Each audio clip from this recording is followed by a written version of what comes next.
Games are loaded with all sorts of different challenges, but sometimes the challenges present just aren't enough. Sometimes you want to get a little adventurous. Think outside the box. Restrict yourself with your own self-imposed challenges. See, like here I've got these 2 forks, and I've decided that this is how I'm drinking water for the rest of this video. So I just gotta...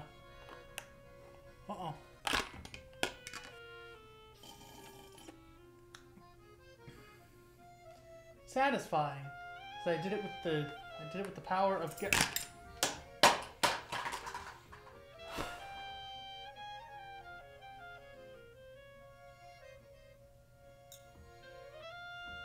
Self-imposed challenges have been around since the dawn of video games, and you could argue that the first games were all about self-imposed challenges. When all there was a high score to shoot for, you'd shoot for the high score. But then games got more complex, and things like, say, Super Mario Bros. Without facing right, without collecting coins, without touching enemies, without stopping, all these different things came to be. The original Zelda had its fair share too, most notably 3 hearts and swordless challenges. But The Legend of Zelda is a little bit too 1986 for my tastes. But that's where self-imposed challenges started, at the beginning of these gimmick runs that would shape the term for years to come. Sonic the Hedgehog 2 just not enough for you? Emerald Hill Zone contains enough checkpoints so you can actually get all 7 Chaos Emeralds before the first boss. And people do that. Weird people do that, but people do that. Self-imposed challenges and speedruns are often hand in hand sometimes, the most notable ones probably being Super Mario 64's speedrun community.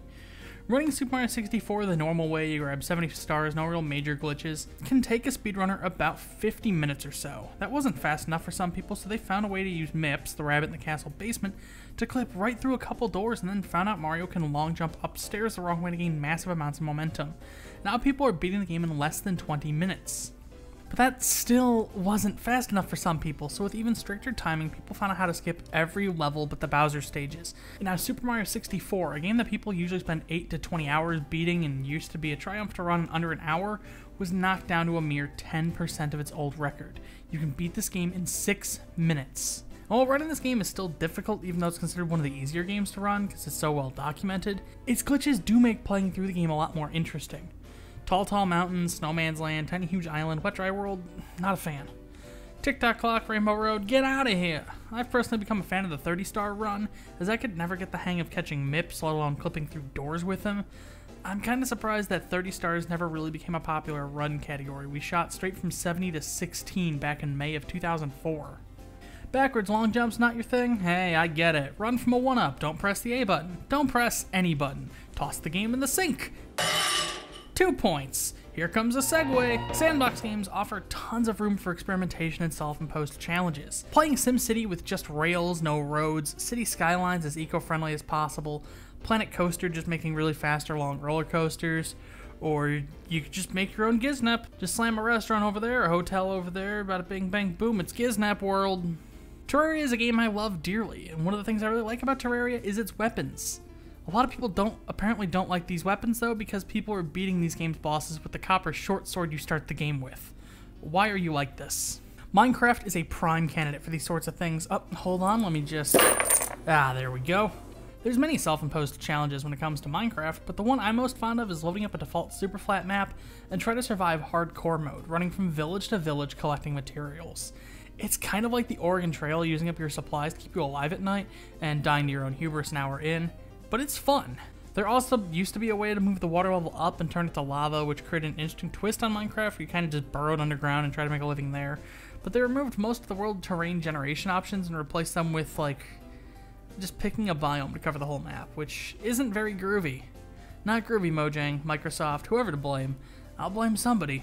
Self-imposed challenges give games a lot more replayability, and sometimes the devs take notice and get to make official versions of some of these challenges. The Binding of Isaac has always had no damage achievements for its various floors and dungeons, and heck, The Binding of Isaac as a roguelike kind of stems from permadeath self-imposed challenges in older games. But then the Afterbirth expansion to the remake, which appeared on consoles and PC, added the Lost, a character who enforces a no damage run by having 0 health. Super Mario 64's A-Button challenge, an attempt by a handful of community members, most notably Panacoic 2012, to complete Super Mario 64 and as few jumps as possible, led to the challenge spreading to other games and becoming an official part of a Hat in Time's Death Wish update.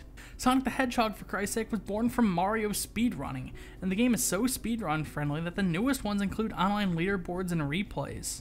Jumping underneath Final Destination and coming back up the other side in Super Smash Bros. Went from a neat, tricky thing some people did to be especially flashy, becoming part of the meta enough that Smash Ultimate updated many Omega form stages to exactly mirror the shape of Final Destination, as wrapping around the underside of the map was becoming a bigger part of the game. No matter what game it is, big or small, there's self-imposed challenges of all kinds, and I think we should embrace them because they are an opportunity for us as players to kind of take our own experience with the game and shape it to suit our needs. And there's so many wacky, wild, creative ways people are playing these games that it's honestly impressive. If a bunch of people want to make a self-imposed challenge out of a game I'm making, that's a compliment. People like my game enough to see where they can break it and twist it, and that's awesome. Self-imposed challenges of all kinds exist in so many of our games today, and they offer up new ways to play these games that developers might not have even thought about. And it's cool to see what the gaming community does to spice up a game they're tired of playing. But as for me, I think I've had my fill with self-imposed challenges. I sprayed, I think there was tea, I sprayed tea. Oh, it's everywhere. I feel gross. So I'm gonna go wash my hands. Oh, Mario, I'm sorry! If you like this video and you'd like to see more, I'd recommend subscribing. Patreon and social media links are in the description.